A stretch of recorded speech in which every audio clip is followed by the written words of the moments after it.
Welcome to our two-part episode with author, emergency physician, Dr. Marc-David Munk, with his new book, Urgent Calls from Distant Places, and emergency doctor's notes about life and death on the frontiers of East Africa. In the first part of our wonderful conversation, we touched a little bit on some of the stories Dr. Monk will have in his book. We won't give away the whole book here in the podcast, just a little teaser. And how working in some of the most challenging situations and doing really high impact, difficult work in a brand new world for him, and actually was able to help Dr. Monk find purpose and meaning and address the burnout that he did not even realize he was feeling with the American healthcare system. Welcome back, Mark. Thank you. Thank you. I want to ask a little bit more about your experiences in East Africa. What do you think were the greatest challenges with the healthcare infrastructure in East Africa that you experienced while working with AMREF flying doctors? At the most basic level, the real struggle in Africa is the absolute lack of resources. The challenge in Africa, as it is in many parts of the developing world, is that you have plenty of talented people, right? I mean, tends not to be the issue here. The doctors are terrific. The nurses are terrific. I worked every shift with an African nurse, and I was just blown away by their professionalism and their expertise. But ultimately, there's a lack of resources, and there isn't much money for public health. There isn't much money to support hospitals. There just isn't much money. I mean, people don't have incomes in many places that are high. And so everything is resource constrained. There are places where people are washing and reusing rubber gloves. And they make it work, right? A lot of very, very little disposable equipment in Africa. Much of it is the old-fashioned sanitize and rinse and reuse. And so, I think once you start to cure some of the resource problems, the next thing to tackle are just systems questions and systems issues. One of the interesting things about the work there was that Kenya in particular is becoming more affluent over time. The GDP is increasing significantly. People are living better than they have before. What that's meant is that there's actually been a transformation in the demographics of illness. Whereas I was 20, 30 years ago when AMREF was getting going, I mean, it started in the 1950s, patients with some trauma, patients with infectious diseases such as malaria, infectious diseases from the water and the food, those are all bad things, but these are not necessarily conditions that are exquisitely time sensitive, right? And what's happened with affluence in Africa is that you are now suddenly dealing with things like myocardial infarctions. We've had, 2 in my book, strokes, things such as polysystems trauma. What that suddenly means is that you have this incredible dependence on putting in place an infrastructure that can deliver time-sensitive healthcare, which is why the call volume at AMREF continues to go up year after year, because if you're having a myocardial infarction in the most rural Africa, the only thing that you can do is get you out to a cath lab as fast as you can. And so that was very interesting to observe from a public health perspective. If anything, the demands on the system were getting greater and greater, almost outpacing the amount of money that was coming in by virtue of the increasing GDP, right? So that was a real struggle. And you could also see it in things like the lack of a public safety net that needed to be built. In one of the stories, and the book is really a collection of 22 separate missions, right, to 11 different countries in Africa. In one of them, we talk about a severe motor vehicle accident that happened in Uganda and having to aeromed a couple of folks out of Uganda. And one of the things I noted about that was that we take so for granted in the West this whole public safety infrastructure that surrounds us that we're not even aware of, right? Everything from FDA regulating food safety to the Department of Transportation regulating safety belts and barriers and licensing regulations. And there's this whole ecosystem of public safety around us that's there and we don't even appreciate. And in fact, some people push back on, right? We don't need that stuff. Somebody made the joke sort of, you know, would you define a libertarian? And somebody said, yeah, a libertarian is like a house cat because they're really, really proud of their own independence and absolutely oblivious to the complex network of care that surrounds them, right? Um, and that's one of the things that becomes quite clear in Africa was that they are ultimately lacking that public safety infrastructure as well, and so a lot of this kind of comes to a head. And one of the things we are very aware of in our work is that the ratio of trained healthcare professionals to the population matters quite a bit. Most of the trained healthcare workforce tends to be concentrated in very few places, not only in the world, where the so called developed world will have the highest concentration of trained healthcare professionals. And it takes many decades to train a doctor in emergency medicine, such as yourself. Not only are those healthcare professionals concentrated globally in a few places, but even within a healthcare infrastructure, such as in the United States, there'll be pockets of concentration of those services and other pockets where those services will not be available. Very much driven by economic factors as well. Of course. And, one of the things that's happening in Africa is that the nurses are so well trained that they're now being recruited to go to UK, as an example. So there is an increasing nursing shortage that they just can get better paid in the West. And so that's a challenge as well. So, what have you seen in your work now in the United States that you still think are sources of inequitable healthcare and failed public health measures? Yeah. So when I came back from Africa, I really decided that the way I would make the best and highest impact would be to go into leadership. And so I realized that I could stay in the emergency department and kind of fight this out every day. And thank God many of my colleagues do that. Right? They show up day after day after day after day and see those patients who need to be seen. But I felt I really wanted to get into a leadership role. And I had two decisions to make. The first was to try to fix the system from within, which to me was, maybe not the best place to try to affect change, right? Working within large organizations. The second was try to work for more disruptive organizations that were thinking about healthcare in a different way. And I was very fortunate in the latter part of my career to work for startups and for young, innovative companies that were trying to deliver a different type of healthcare. And one of the areas I'd really been focusing on for the past 10 or 15 years has actually been primary care, because to my mind, two things are really important. One is getting a much more rational way of paying for healthcare.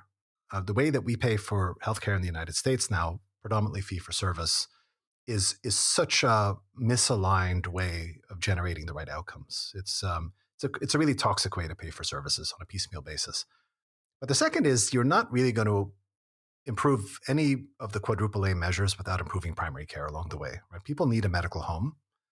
And one of the reasons they're flooding into emergency departments is because many patients don't have a medical home because there's a primary care shortage in many places. And even in places where people have a PCP, the wait time to see the PCP now is so long.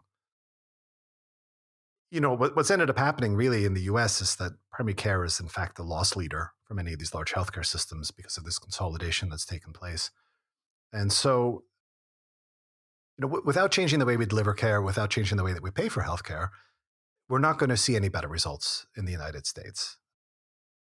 So that was really my story of trying to get in there and build something that was a better mousetrap. Yeah, Mark, you said a lot of interesting things. How the fee for service model in the United States is toxic. Tell us a little bit more. Not everyone will understand that from the inside, and I think as a healthcare leader, you probably have more insight into that and can kind of bring that home for people. Yeah, thank you. This is one of my passionate subjects. So there are really two ways to pay for healthcare, right? The first is the fee-for-service system, which is basically as it sounds. As a hospital or a doctor or a care provider delivers some sort of a service, and then they bill the payer, whether it's the patient themselves or whether it's an insurance company or whether it's government, a fixed amount of money for each of the services that are delivered. And what ends up happening in a fee-for-service environment is that there's an incentive, an inherent financial incentive to do more and do more and do more. And yet there's no real financial incentive for generating a better outcome, healthier patients, or for being conservative in your therapies, right? What you start to find is that the fee-for-service system really rewards proceduralists, and it doesn't in any way reward, or it does, but badly rewards the cerebral, thoughtful primary care type specialties. Contrast that with the second way of paying for healthcare, which has been in existence in the United States since the 70s, but hasn't really caught on in recent years, and that's what they call value-based payment models. Typically, a primary care doctor will be given a bucket of money to administer, and their goal is improving health and wellness and outcomes and trying to minimize the use of healthcare services because, of course, any services that are prescribed or done by specialists come out of that bucket of money. So in order to remain financially viable, you need to be pushing hard on prevention and being thoughtful about care and trying to minimize patients getting sick and consuming high amounts of acute care money. And so in the US, there's been this gradual migration, certainly with Medicare Advantage in many areas, this migration towards these risk-bearing payment models, which to my mind are much better ways of paying for healthcare service. But it's been fits and starts. And we cycle through value-based payment models, back to fee-for-service, back to value-based payment models. So, there's a big policy component to this that I think needs to get figured out. But I've been a sort of a strong skeptic of fee-for-service for many years for the reasons I've discussed. Thanks for that. I heard two important things I want to follow up a little bit more on about that answer. You do mention how there's a misalignment of financial resources. So the United States has only one religion that we agree on, and that's capitalism. And even our healthcare is driven by the laws of capitalism, and financial resources go along with more tangible things that can be exchanged for money, which are procedures and tests and visits to some extent in the US healthcare system. So it tends to incentivize more tests, more procedures, more visits. And you point to the value based care model where you kind of get an annual budget. And if you stay on the budget, great, you keep the difference. If you go over budget, then you figure out how to stay in budget the next year. Now, there are models in the United States that do that, right? So there is actually a giant integrated healthcare system in the United States hiding right under our nose, which is the Veterans Health Administration. So I'm going to just throw that out there. And we also have Indian Health Services that work very much under those models. But I'm a little bit of an older doctor, and I trained in the 1990s when HMOs were the thing. And one of the downsides of that period of healthcare was there was an incentive for people to hold people back from getting tests and specialty consultations. And it led to us seeing horrible things in the emergency department at late stages of diagnosis that should have never happened. So, how do we not go back there with value based care? It's a really key question. The answer is you don't want the insurance company making these decisions, right? So if you think about sort of the parties in healthcare transaction, if I can use the word, which is kind of an awful word, but there's really the clinician, the patient, and the payer. And you have to start asking yourself sort of who's equipped to make sensible and thoughtful healthcare decisions, right? To a certain extent, it has to be the patient driving many of these decisions. But on the other hand, the patient isn't necessarily well equipped to make decisions about complex care. And so you really have to pull the doctor into helping patients make these decisions. And then ideally, as we talked about before, this work in Africa, This is this almost sacred relationship between the doctor and the patient, with the doctor having a fiduciary responsibility to help the patient make intelligent decisions about what to do next. The insurance company, frankly, does not factor into this discussion. And I think where we went wrong back in the 80s and 90s with the HMOs is that it was the insurance company making these decisions in order to save money for the insurance company, putting doctors over a barrel with prior authorizations and putting patients over a barrel denying care, right? And there's always that temptation, I think, in the insurance circles. You see it now with this dialogue around Medicare Advantage, where insurance companies are increasingly accused of trying to ration healthcare. I think when you get into a functioning system, and I'm sort of talking about the Kaiser-esque type models out there, but there are other examples now of next generation payment models where there's capitation, they call it. It's really the doctor and the patient helping to make decisions about intelligent use of the resources. And rationing is not the answer. What you're trying to do is to not be at the point where you have to deny the MRI. What you're trying to do is to be upstream so that when the patient comes in with early stage back pain, you get them immediately into physical therapy, and you're doing all the conservative low cost things in advance, like quickly, so that you don't get to the point where you have to deny an MRI or an expensive procedure. So this is all about prevention and great primary care. And that's money that has to be spent up front, right? But you have to spend it up front because you're trying to reduce the downstream high cost care. So it's a different philosophy. But I'm a skeptic, as you are, about the insurance companies and their ability to control costs. It's a blunt tool. And all of this circles us back to something that I think is fascinating, because you said that if the doctor makes a decision, there's something ingrained in the training, in medical training, which is the fiduciary responsibility to your patient. And that is not something that is part of your standard business training or that is standard for any other profession outside of medicine. And so it sounds like in order for these systems to work, you need doctors making the decisions, not only the day to day this patient needs it, but perhaps the business decisions. We've been through an unfortunate period in American medicine where the doctors have stepped back and didn't really gain expertise in finance and don't really have a good handle on politics, to be perfectly honest. And so we now, in the systems in which many of us work, are relegated to the role of the clinician, right? And we sort of are expected to have no understanding of the financial or operational aspects of delivering service. And I think that's a real mistake. If we are going to fix healthcare in the United States, and frankly, really around the world, the doctors have got to be in leadership roles. And what that means, and I say this, to residents who are coming out of training, they say, "What should I study? What should I do for electives?" I said, "Here's an elective. Get out of medicine for a month and go hang out with the CFO and go understand how to read a spreadsheet, so that when it comes time, and even if you're not in private practice, no matter where you are, if you're even in your academic department, you should be able to, the administrator should be able to hand you a spreadsheet, and you should know exactly what's going on and how to interpret the spreadsheet and how to improve the spreadsheet and what it's all about." Same thing with operational, policy, legal. You need to have a core foundation in that stuff. I think the days of just being a clinician have got to be over, right? Because the system that you see today is a consequence, I think, of doctors stepping back and abdicating responsibility to non-doctors for all of these important questions. I want your opinion. I think this is actually a pivotal time for that message, because as doctors have come through the last 3 years of COVID, they have had to be faced with the betrayal and the very clear messages from administrators that their lives are not actually that important. Their roles are essential, but also not, they're easily replaced.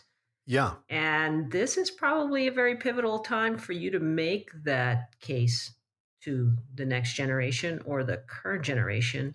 I think we struggle as a community, however, in that those that are in the trenches feeling the burnout are feeling a little bit of learned helplessness. What would you say to them? I think it's true. It is an absolutely pivotal time. There's no question about it. I think one of the challenges now is that the institutions have let us down. Whether it's the CDC, I mean, I haven't seen an organization that has lost public credibility or certainly credibility amongst physicians as quickly as the CDC. It was almost a holy thing to observe 5, 10 years ago. I mean, it's the highest credibility of almost any organization. And we've all, as doctors, felt so let down during COVID because there was this inconsistent guidance and politically influenced decisions, to my mind. I think the politicians have let us down. I think the payers have let us down.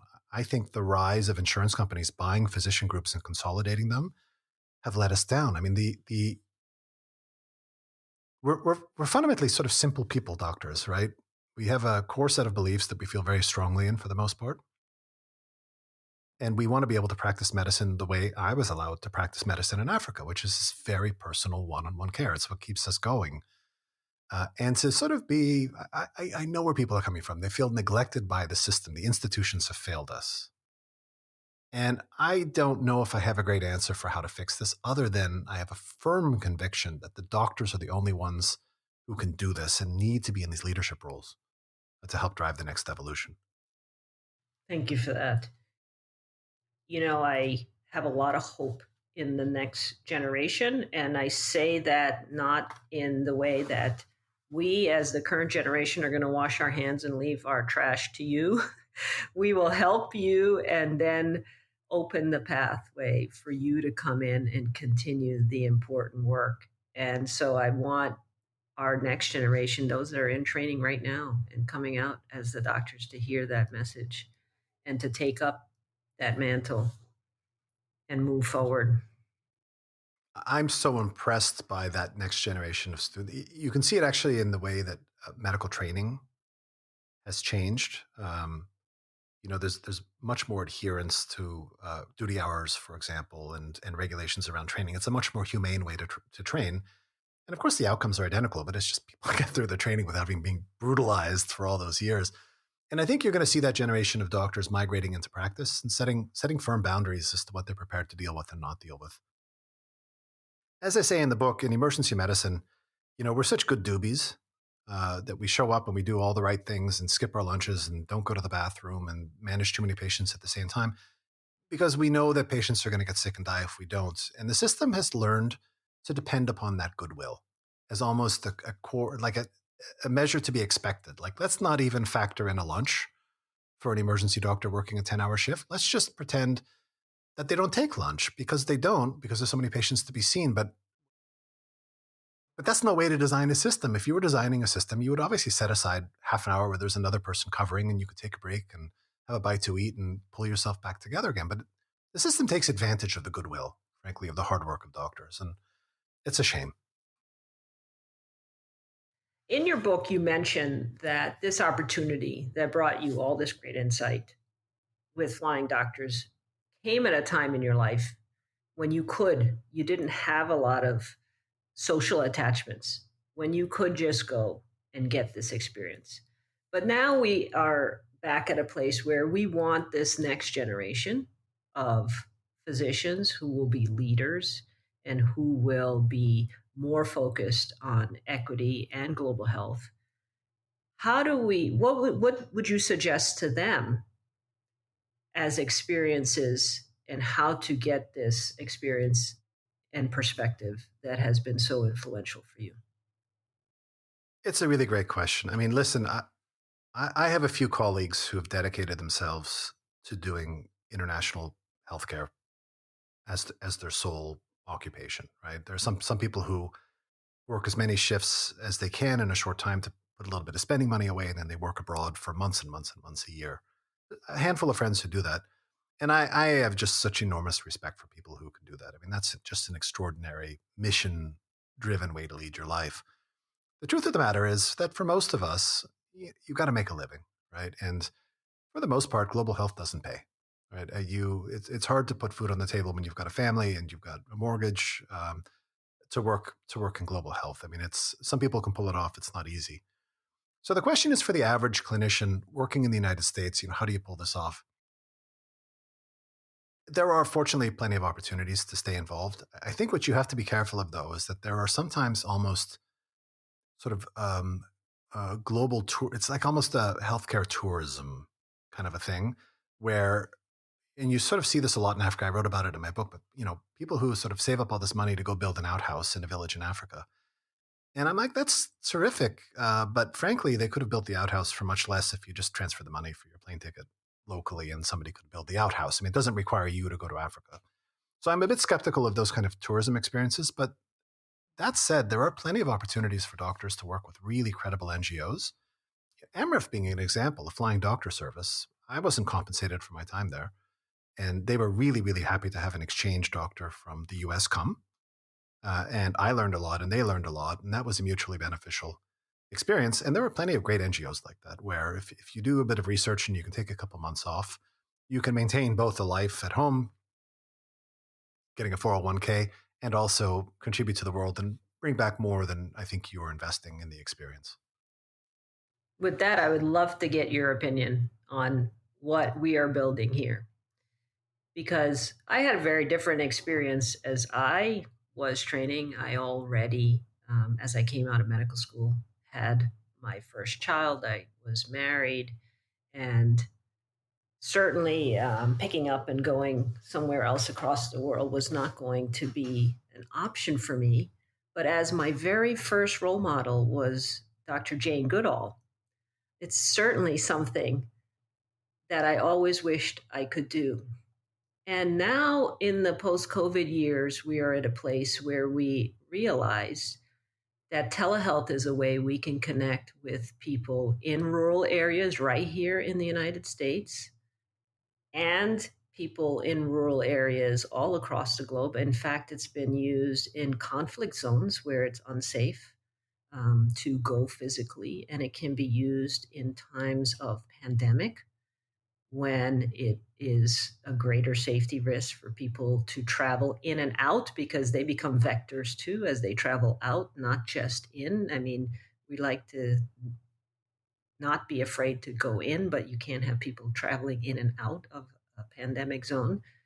And I wonder if we don't have an opportunity now to make this a standard part of medical education, where these new doctors can have global experiences via telehealth and the perspectives that come with that.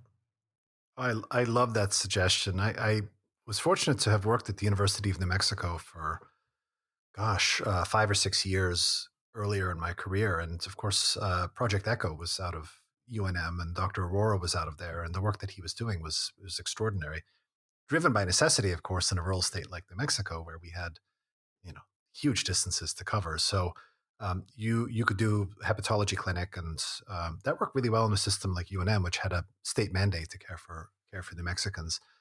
I think once you get around, I mean, the challenge that we have with telemedicine here, of course, is to my mind still policy and economics. So to require doctors to have 50 licenses to care for patients across the United States, every license is $1,000 a year. Every state licensing board is different paperwork. I mean, people are working on that issue, I know, but it's prohibitive.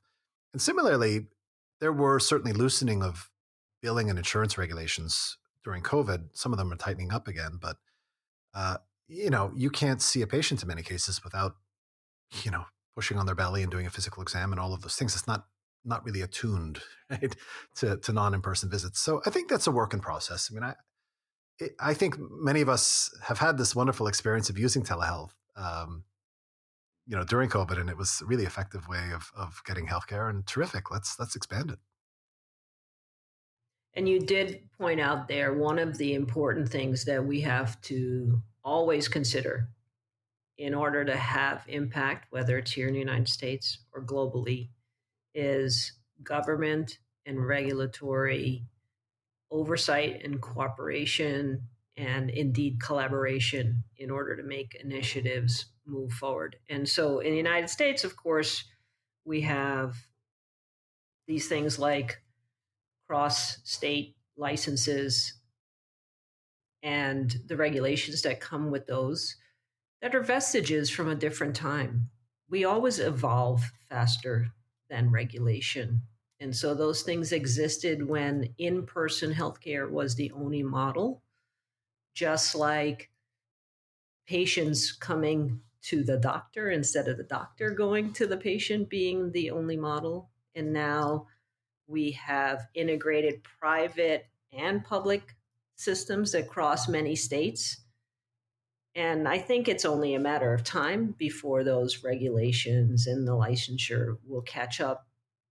But it's always on, the burden is always on individuals and private industries to create the need for that change. Like that change doesn't ever come before people start innovating in that area. Policy is such a big piece of this, but I think about the cost of drugs in the United States as an example. The highest drug prices, and they're really irrational, right? I think the drug companies would argue they're as expensive as they are because the R&D is so expensive. But that's from a policy perspective being really debunked. And the short answer is that the drug companies charge whatever the market will bear, right? And they will increase the prices until the market pushes back. To the point now that people are ordering medications out of Canada, the same medicines. Now, why are Canadian medications cheaper? The answer is because the government negotiates with the manufacturers, and they've negotiated far better pricing than the Americans. And, you know, that's the effect of policy. Until only recently, Medicare was not allowed to negotiate drug prices. That is a consequence of failed policy, to my mind. Thank goodness there's some movement in that space under the recent Biden administration, and negotiation for the first time is happening, but not without squeals and howls of protest. So, without the policy piece, we're sort of it's not easy, right? It's hard. Mark, we've been on quite an arc. Thank you for this fantastic conversation. We've covered everything from burnout to high impact, high stakes healthcare in East Africa, and then all the way back to United States policy and overall healthcare management. Can I ask, how can our audience connect with you and your book? Yes. So I have a website, mdmunk.com, and it has information about the book, and it's got my contact information. If anybody wants to reach out, I'd be happy to hear from you. The book itself is available on all the standard places. Amazon, preferably not Amazon. It's also available on bookshop.org, and your independent bookstore is able to order it. So please use them because we want to support our independent bookstores. And it's also available as an audiobook if you want to hear me droning on for 7.5 hours. So, and of course, I'd love to hear from anybody with questions. And my favorite question to really innovators in global equity, if you could ask for anything, anything at all, who would you ask or what would you ask for to help make progress on healthcare equity in our lifetime? I think at the end of the day, this comes down to policy. And we are so utterly dependent on policy to get healthcare right. I mean, in the absence of it, it's very hard to function. So, I think my expectations of government are far greater than they are today. That said, there are plenty of organizations and countries with very strong government influence that also aren't working well. Canada being an example. So, but I am sort of increasingly convinced that without a strong, rational policy foundation, the system is not going to get better.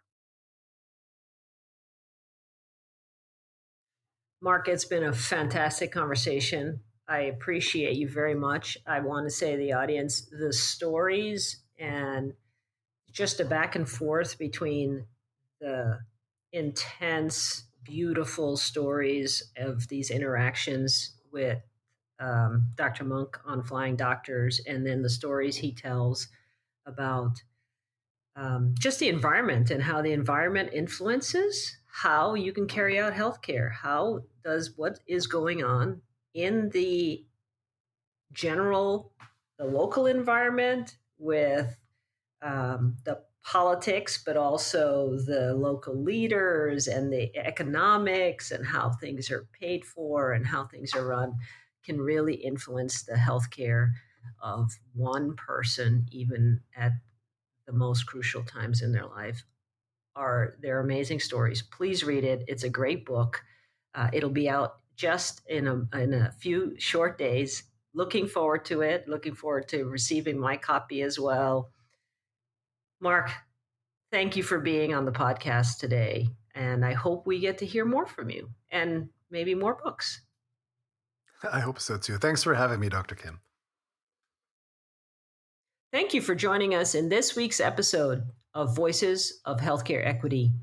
In our podcast, we've explored the vital role of collaboration between public and private enterprises, backed by government support, for sustainable health equity innovation. If you're a minister of health, public health officer, or a dedicated public official working to enhance healthcare access and equity, we want your voice on our show. Share your valuable insights and perspectives with our audience. Contact us at Dr. T, that's Dr. T, at haew.org to secure your spot on the podcast. Listeners, we need your support too. Share today's episode with a friend. Leave us a review and share your thoughts. Interested in being a guest? Email us. Please visit https://haew.org to learn more, join us, partner, or contribute. Together, let's amplify this conversation for a healthier and more equitable world today.